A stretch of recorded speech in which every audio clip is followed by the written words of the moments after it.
ধৰি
নাৰায়ণৰ জয়।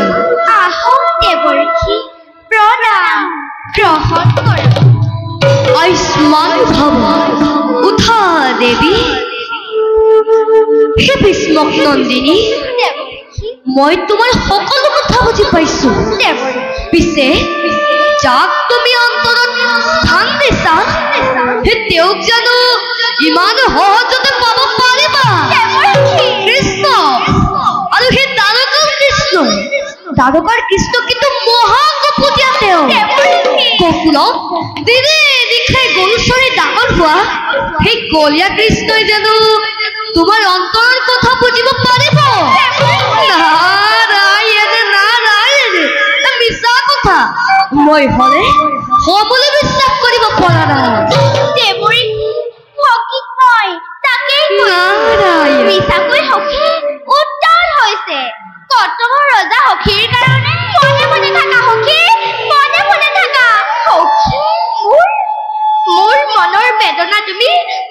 বুজিবা নাই কোনেও নুবুজে দেৱৰক্ষী মই নিজেই ক'ব নোৱাৰো মোৰ হৈছে কি অন্তৰত কিহৰ জোৱাৰ উঠিছে আপোনাৰ চৰণত ধৰিছো দেৱৰক্ষী মোক বাধা নিদিব কৃষ্ণ বিনে অন্য স্বামী প্ৰাণান্তও বাঞ্ছা নকৰো আশীৰ্বাদ কৰিব দেৱৰক্ষী জন্মে জন্মে যেন তেওঁকে স্বামী ৰূপে পাওঁ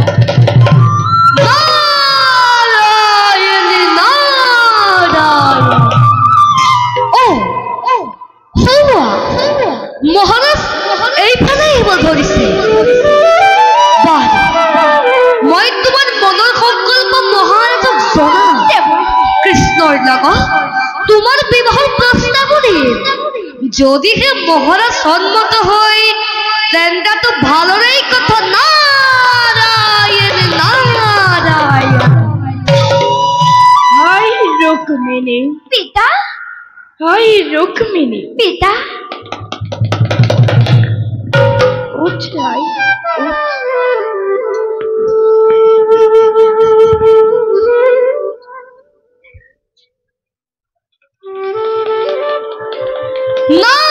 নারায়ণ নারায়ণ নারায়ণ ও দেবঋষি নারদ প্রণাম গ্রহণ কর তথাস্তু আপনার শরণর ধুল পাই এই কুন্দিলর রাজকারে পরম পবিত্র নারায়ণ জোহাই পিতা দেবঋষিৰ কাৰণে পাঠ্য অৰ্ঘ্য যোগাৰ কৰিবলৈ তোমাৰ মাতৃক কোৱাগৈ ভাল পিতা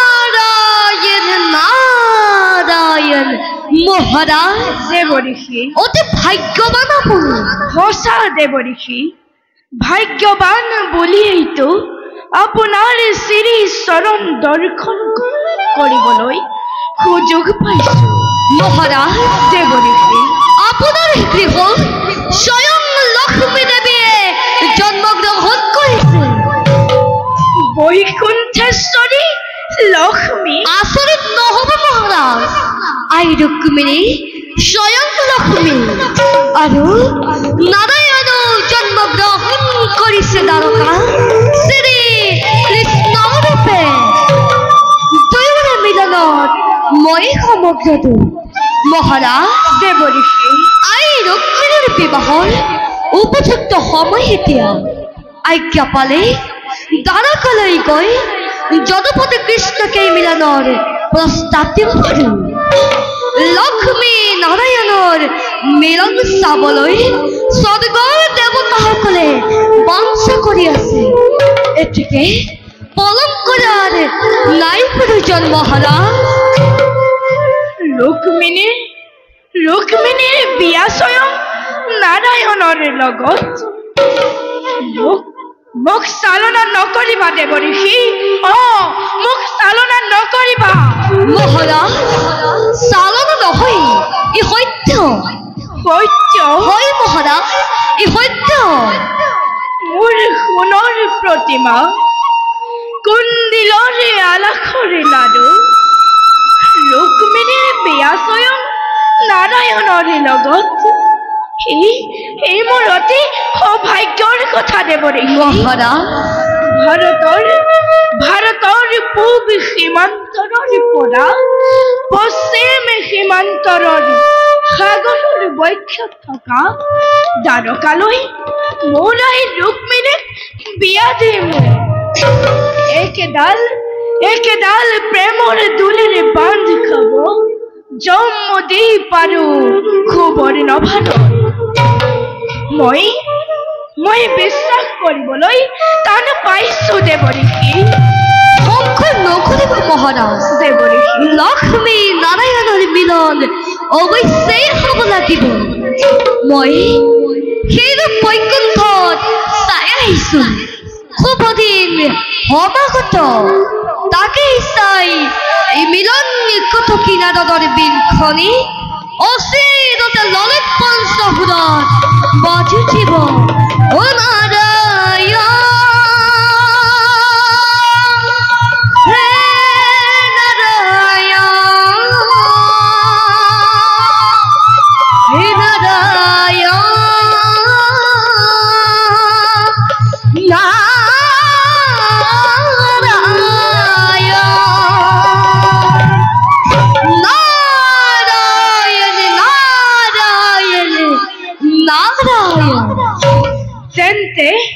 আহক দেবরিষে মহারাজ প্রভুর শরণত ভক্তির অর্ঘ নিবেদন করি মই এই মিলনৰ বাবে প্ৰাৰ্থনা জনাও।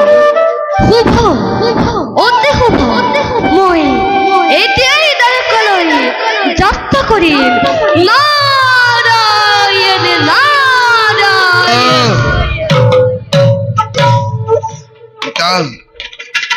এইমাত্ৰ মই জানিব পাৰিছো ৰুক্মিণীৰ বিবাহৰ প্ৰস্তাৱ তুমি বোলে দ্বাৰকাৰ শ্ৰীকৃষ্ণৰ লগত নিৰ্ণয় কৰিছা। কিহেৰ সন্মতি লয় কিয় বাৰু এই বৃদ্ধ বয়সত তোমাৰ হেৰুৱাটোৰ মতে কোনে তোমাক মন্ত্ৰণা দিলে পিতা? যুৱৰাজ ৰুক্ম দেৱৰিষে বিবাহৰ প্ৰস্তাৱ আনিছে। মই কোনো আপত্তিৰ কাৰণ নেদেখি সন্মতি প্ৰদান কৰিছো। দেৱৰিষি নাৰায়ণ নাৰায়ণ তুমি এই কন্দিলৰ ৰাজ কাৰেঙত বিয়াৰ কটকী হৈ দেখা দিছা আৰু সেইবাবে এই বুঢ়া ৰজাৰ মতিভ্ৰম হৈছে। নিজেইতো বিয়া বাৰু পলাই ঘৰ সংসাৰ ধৰিবলৈ অসমৰ্থ। এতিয়া ৰুক্মিণীৰ বিবাহৰ কটকী হৈ বহু আনন্দৰ বিছা নহয়। পুত্ৰ দেৱৰিষি পূজনীয় আমাৰ জানো আৰু সেইবাবে কওঁ তেওঁ আঁতৰে আঁতৰে থাকি আমাৰ পূজনীয় হৈ থাকক আৰু মোৰ বিনম্ৰ অনুৰোধ ৰুক্মিণীৰ বিবাহৰ প্ৰস্তাৱ পৰিত্যাগ কৰি সন্মানেৰে গুচি যাওক অন্য স্থানলৈ। তেনেহলে যদুপতি কৃষ্ণৰ লগত ৰুক্মবীৰে নকৰিব সম্বন্ধ। বুদ্ধিমান নিশ্চয় নারায়ণ মথুরার কারাগার জন্মস্থান জয় জলাখণ্ড ঠিক বলে রাজার ভয়তে জিতল পলাই আছে সাগরের বৈঠক থকা দ্বাৰকাতুৰ গতে হে কৃষ্ণ গোপিনী বস্ত চৌরে বলিয়ালা খালে কদাপিত হব নরে কুন্দিলরে রাজনন্দিনী কৃষ্ণই গোপিনীর ঘরে ঘরে গৈ শান্ত হ ৰুক্ম শান্ত হ। কদাপিত হও শান্ত নোৱাৰা কৰিব তুমি কণ্ঠৰুদ্ধ মোৰ। হে বৃদ্ধ দেৱৰিষিৰ কথা শুনি জীৱনৰ শেষ বয়সত ঘটিল তোমাৰ আজি মগজৰ বিকৃতি। সেইবাবে জিজ্ঞাবান বুলি ভাবিছা কৃষ্ণক গুবধ স্ত্ৰীবধ মাতুলবধ আৰু আছে যত পাপ এই জগতত কৃষ্ণই হাঁহি মুখে কৰিব পাৰিছে। হে মহাপবিলম্ব কৃষ্ণক কদাপিত নকৰো দান প্ৰাণৰ ভগ্নী। নাজাননে কৃষ্ণ নিন্দা মহাপাপ বুলি।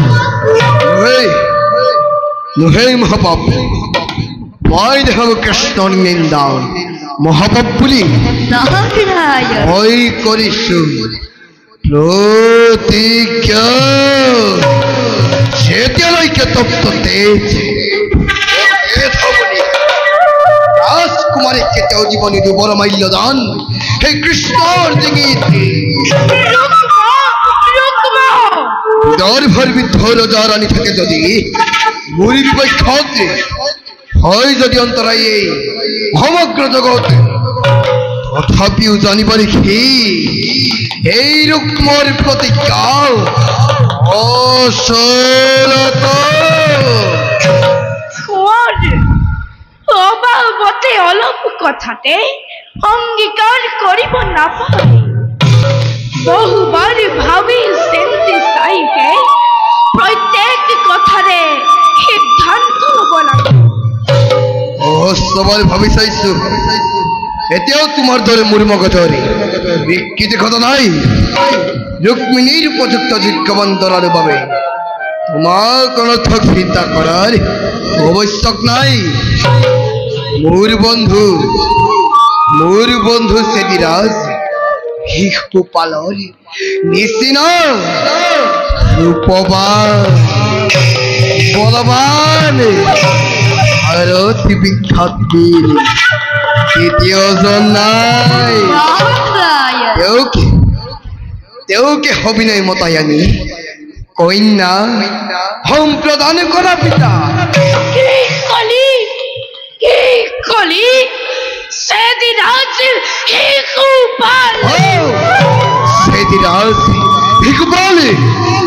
ৰুক্মিণীৰ একমাত্ৰ যোগ্যবৰ বুলি হৈছে বিবেচিত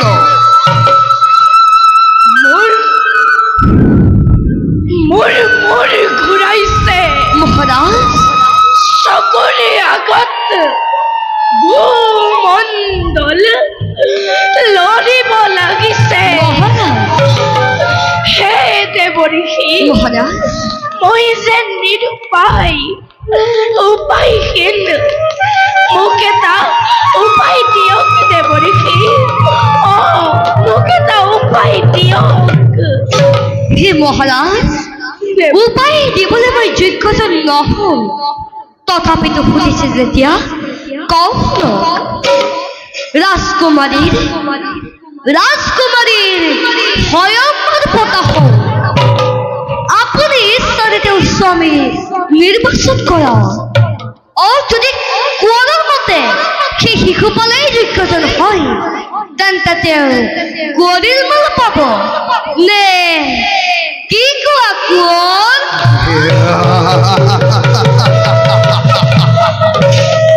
এইবাৰ হে দেৱঋষি যুক্তিযুক্ত প্ৰস্তাৱ কৰিছিল মই এই প্ৰস্তাৱক সমৰ্থন জনাইছো যোৱা দেৱঋষি আৰু কোৱাকৈ কৃষ্ণক তোমাৰ তেওঁ আৰু ৰুক্মিণীলৈ আশা কৰি থাকিব নালাগে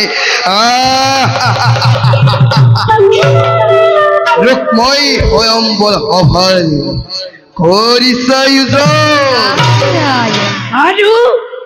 আৰু কবা ঋষিৰাজ মহাৰাজ এই বৃদ্ধ ৰজাৰ মতি ভ্ৰম হৈছে মই এতিয়া ৰজা নহয় কাঠৰ পুতলাহে সেইবাবে ৰুক্মবীৰে ৰাজকাৰ্য চলাইছে আৰু ৰুক্মবীৰে যথোচিত প্ৰত্যুত্তৰ দিব শেষ হ'ব মহাৰাজ বিদায়হে এতিয়া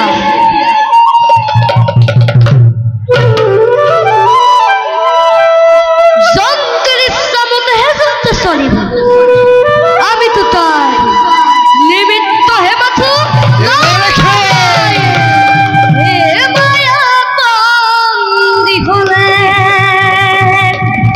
কালি ভুমুৰা